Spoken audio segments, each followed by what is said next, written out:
जी अस्सलाम वालेकुम दोस्तों, ये हमारे पास एक इन्वर्टर आया हुआ है जो कि डेड है। मैं आपको दिखाता हूँ ये कर क्या रहा है। तो हम इसको रिपेयर करेंगे। तो ये ऑन होगा। ऑन होने के बाद ये देखें ये ट्रिप हो जाता है। ठीक है, तो आज हम आपको बड़ा ज़बरदस्त ट्रिक बताएंगे जिससे आप इसका एक आईसी भी बाईपास कर सकते हैं।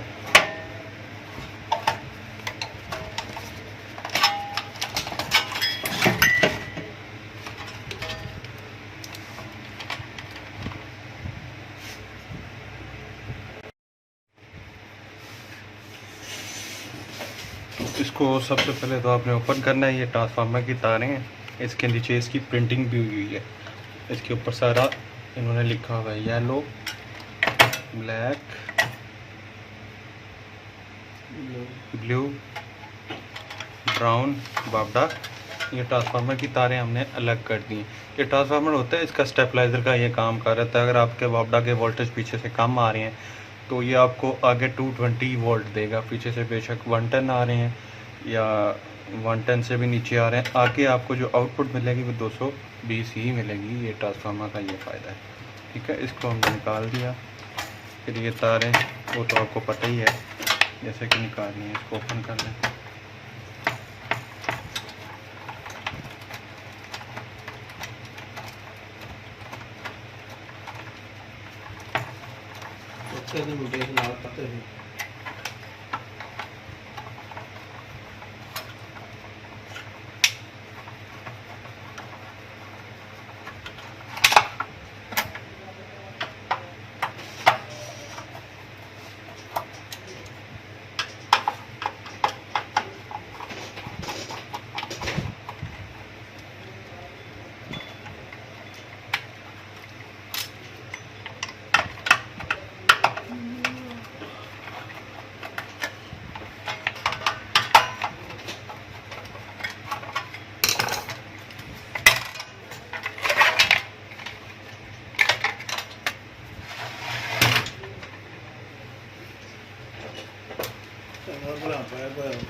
ये हमारा इसका बोर्ड है, ये हमने ओपन कर लिया है।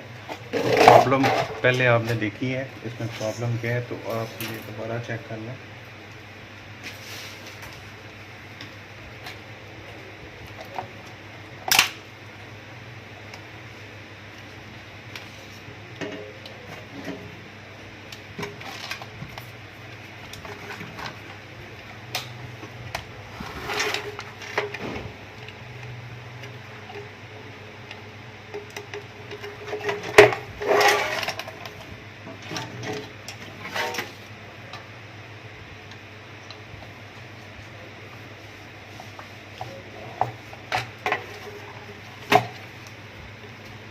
ये देखिए ऑन हुआ।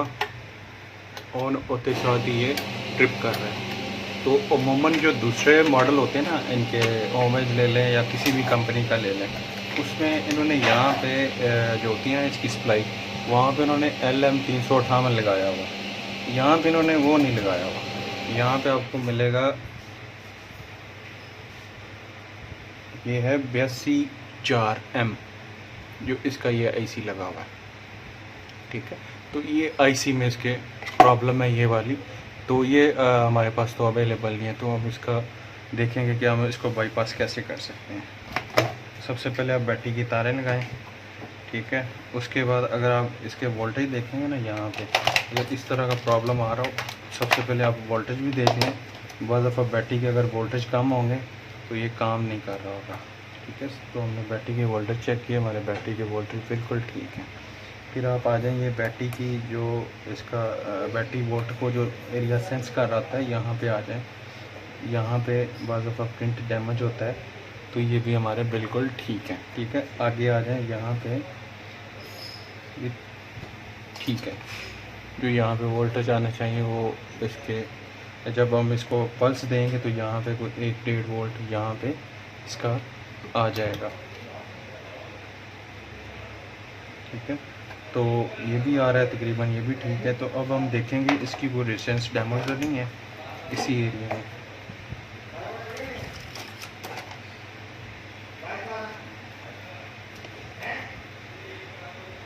ठीक है, ये सारी आप चेक कर लें। ये लगी हुई है 1 मेगा ओम, जो कि बोर्ड में इतनी बताएंगे लगी हुई। ये 20 के की है, दूसरे मॉडल में भी सेम इसी तरह 20 के लगी होती है। तो इसको भी हम चेक कर लेते हैं। 1 मेगा ओम है ये 20 के की है। तो ये सारियों की वैल्यू ठीक है बिल्कुल। तो हमारा जो प्रॉब्लम है, ये जो हमारा आईसी है ना ये वाला, इसने बैटरी के वोल्ट को सेंस करना होता है। तो ये बैटरी के वोल्टेज जो पीछे से आ रहे हैं, ये आगे बता रहे हैं ये आपके बैटरी के वोल्टेज कम आ रहे हैं। ठीक है, तो अब हम इसका शॉर्टकट हम हल निकालेंगे। वो हल ये है कि ये देखिए, आपने लगाया, बैटरी की तार लगा ली, तो ये इसकी 1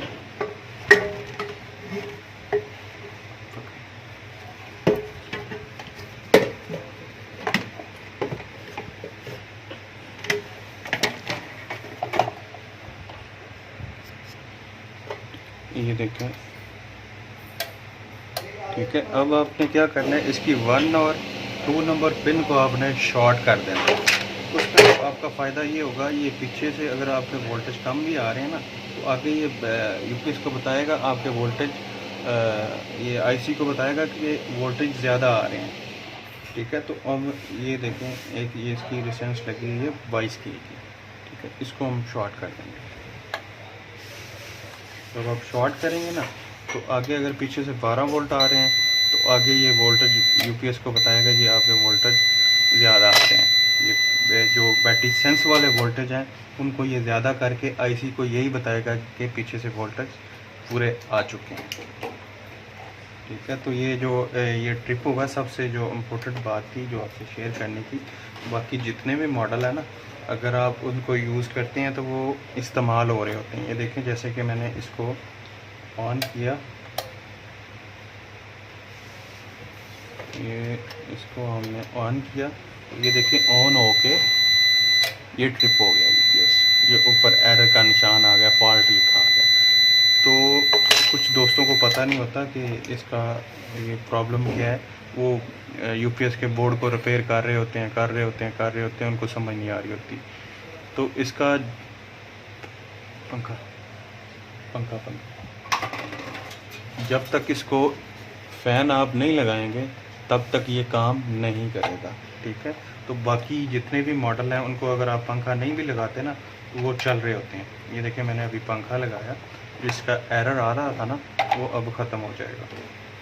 बाकी जितने भी मॉडल हैं, आप उनको पंखा लगाते हैं या नहीं लगाते, तो वो चंद सेकंड के बाद वो एरर पे जाता है।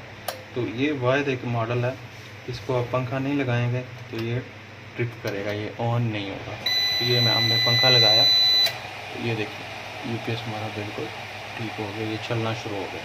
ठीक है, बैटरी के ये आपको सेल नज़र आ रहे होंगे, ये पूरे के पूरे बता रहे हैं। तो अब इसका जो लो लेवल है ना, जैसे जहाँ पे बैटरी 12 पे बंद होनी है, ये बैटरी 8 वोल्ट पे जाके बंद होगी। तो आपकी अगर बैटरी वीक भी है तो भी चल जाएगी, वो भी आपका जो प्रॉब्लम था वो भी ख़त्म हो गया। तो ये इंशाल्लाह अब दोस्तों को समझ आ गई होगी। तो मैं आपको दिखा भी देता हूँ, ये इसका आईसी लगा हुआ है। ठीक है, दूसरे मॉडल में लगा हुआ था LM358। ठीक है, इसमें वो नहीं लगा हुआ, इसमें ये लगा हुआ।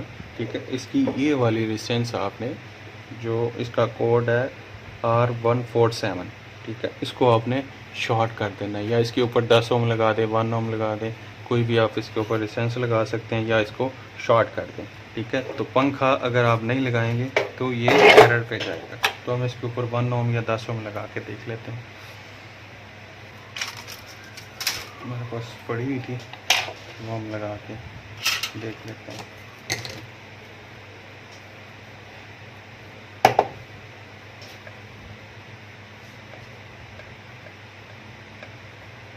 अगर आपके पास आईसी अवेलेबल है, तो अगर आप आईसी चेंज करते हैं तो ये आपका मसला हल हो जाएगा। ये इसको डायरेक्ट करने की ज़रूरत नहीं है।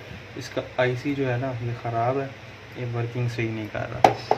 इस वजह से हमने इसको शॉर्ट कर दिया है, ताकि इसको वोल्टेज जितने उसको चाहिए उतने मिलना शुरू हो जाए, तो हमारा काम भी हो जाए। तो अब जो उसको जो वोल्टेज चाहिए थे वो उसको मिल चुके हैं। तो ये अब अपनी वर्किंग इसने शुरू कर दिया। अगर आपके पास आईसी अवेलेबल है, अगर आप आईसी लगाते हैं तो ये आपको बगैर शॉर्ट करने के, बगैर किसी काम करने के, ये आपका यूपीएस ठीक हो सकता है। ठीक है, तो ये हमने शॉर्टकट, हमारे पास आईसी अवेलेबल नहीं था तो हमने ये काम किया, तो ये यूपीएस हमारा बिल्कुल ओके हो चुका है। अभी हम इसके ऊपर लोड भी डाल के देख लेते हैं। ये इसके ऊपर हमने लोड डाल दिया। ठीक है, ये बंद होगा, ये लोड चल गया इसके ऊपर। ये हमारा इन्वर्टर बिल्कुल ओके हो चुका है। तो नेक्स्ट आपके पास जो भी इस तरह का प्रॉब्लम आए आप इसको कर सकते हैं। और अगर आप पंखा नहीं लगाएंगे तो ये यूपीएस एरर पे जाएगा और आपको समझ भी नहीं आएगी ये एरर किस चीज़ का है, क्योंकि इन्होंने एलसीडी पे कोई भी फॉल्ट नहीं लिखा हुआ। इस पे ऊपर इसके ऊपर एरर ही आएगा जो कि आपको समझ नहीं आएगी। तो आपने कोशिश करनी है, जितने भी इस तरह के मॉडल आते हैं ना, तो आपने पंखा लगाना नहीं भूलना, पंखा ज़रूर लगाना। तो इंशाल्लाह मिलेंगे नई वीडियो के साथ, तब तक अपना ख्याल रखना।